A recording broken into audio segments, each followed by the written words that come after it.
भक्तों, आज सुनते हैं सोमवार व्रत की कथा।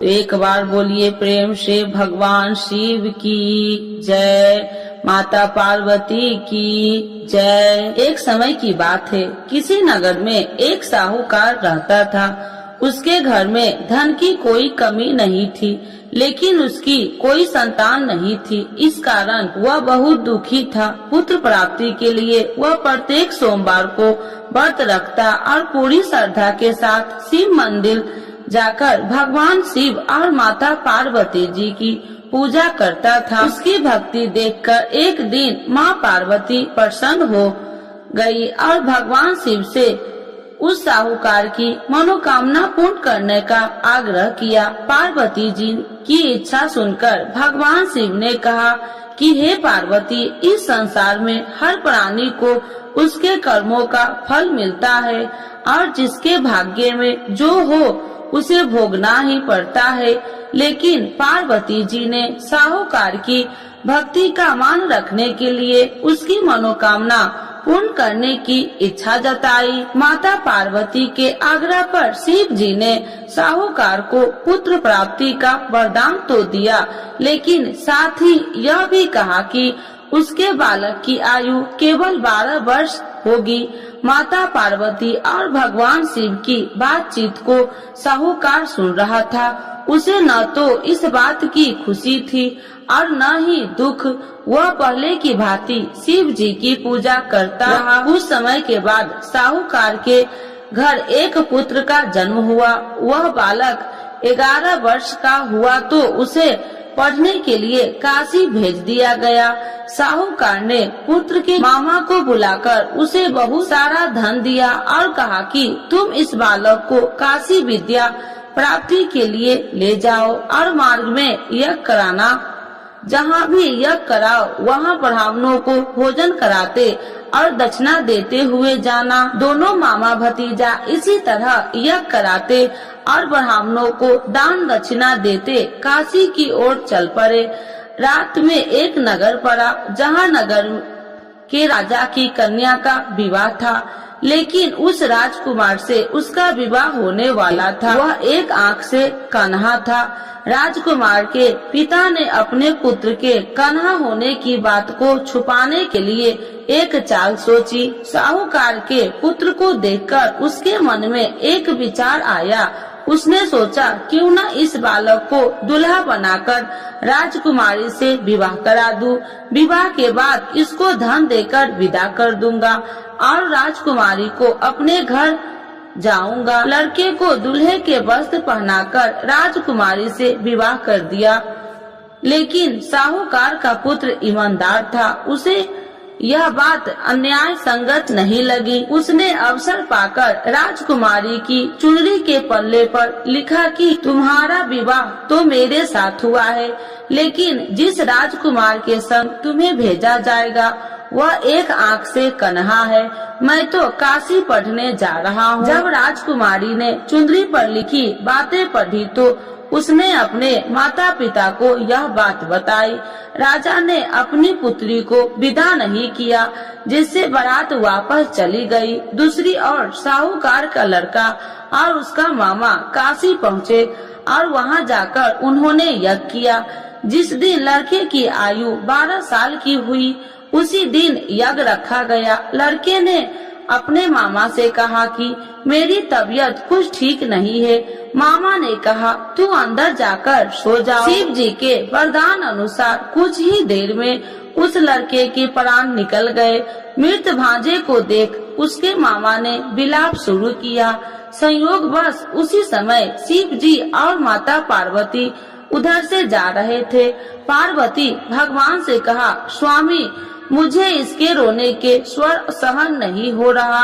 आप इस व्यक्ति के कष्ट को अवश्य दूर करें। जब शिव जी मृत बालक के समीप गए तो वह बोले कि यह उसी साहूकार का पुत्र है जिसे मैंने 12 वर्ष की आयु का वरदान दिया था।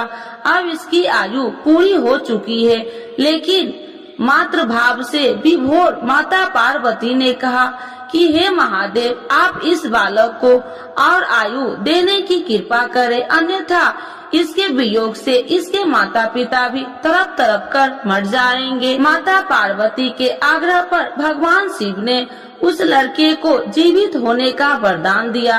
शिव जी की कृपा से वह लड़का जीवित हो गया। शिक्षा समाप्त करके लड़का मामा के साथ अपने नगर की ओर चल दिया।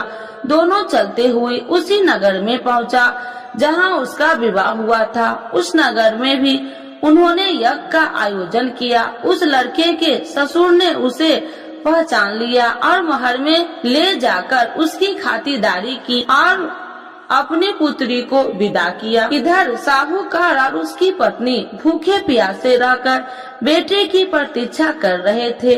उन्होंने प्रण कर रखा था कि यदि उन्हें अपने बेटे की मृत्यु का समाचार मिला तो वह भी प्राण त्याग देंगे, परंतु अपने बेटे की जीवित होने का समाचार पाकर वह बेहद प्रसन्न हुई। उसी रात भगवान शिव ने व्यापारी के स्वप्न में आकर कहा, हे श्रेष्ठ, मैंने तेरे सोमवार के व्रत करने और व्रत कथा सुनने से प्रसन्न होकर तेरे पुत्र की लंबी आयु प्रदान की है। इसी प्रकार जो कोई सोमवार व्रत करता है या कथा सुनता है और पढ़ता है, उसके सभी दुख दूर होते हैं और समस्त मनोकामनाएं पूर्ण होते हैं। तो एक बार बोलिए प्रेम से शिव जी की जय, माता पार्वती की जय। आरती शिव जी की। ओम जय शिव ओमकारा, स्वामी जय शिव ओमकारा, ब्रह्मा विष्णु सदा शिव अर्धांगी धारा।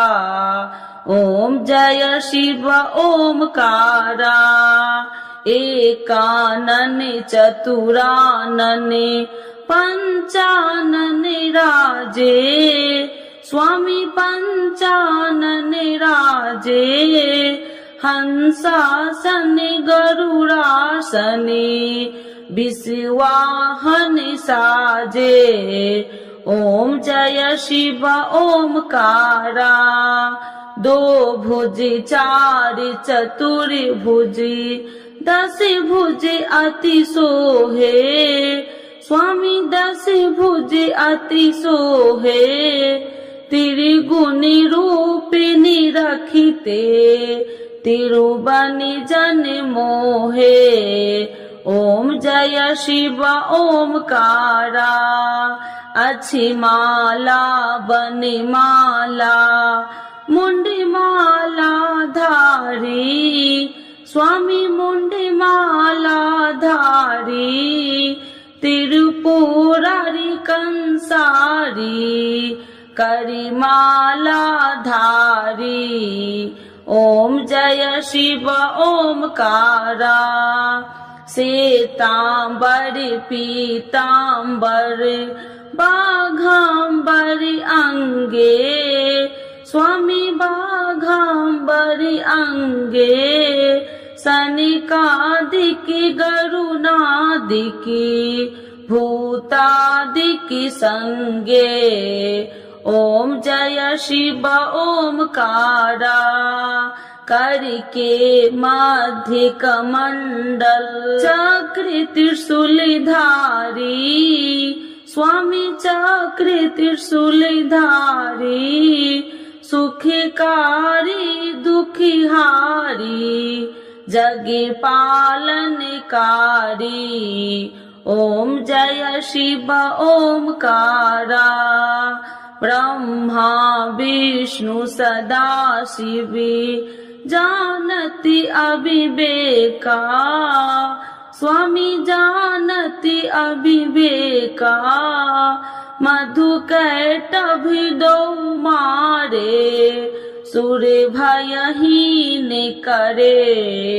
ओम जय शिव ओमकारा, लक्ष्मी व सावित्री, पार्वती संगा, स्वामी पार्वती संगा, पार्वती अर्धंगी, शिव लहरी गंगा। ओम जय शिव ओमकारा। पार्वती सोहे पार्वती शंकर कैलासा। स्वामी शंकर कैलासा। भांग धतूर का भोजन भस्मी में बसा। ओम जय शिव ओमकारा। जटा में गंगा बहती है, गले मुंडन माला। स्वामी गले मुंडन माला। शेष नाग लिपटावती ओढ़ते मृग छाला। ओम जय शिव ओमकारा। काशी में विराजे विश्वनाथी नंदी ब्रह्मचारी। स्वामी नंदी ब्रह्मचारी। नित्य उठी दर्शन पावती महिमा अति भारी। ओम जय शिव ओमकारा। त्रिगुण स्वामी जी की आरती जो कोई नर गावे। स्वामी जो कोई नर गावे। कहत शिवानंद स्वामी मन वांछित फल पावे। ओम जय शिव ओमकारा। प्रभु हर शिव ओमकारा। शिव जी की जय। माता पार्वती की जय।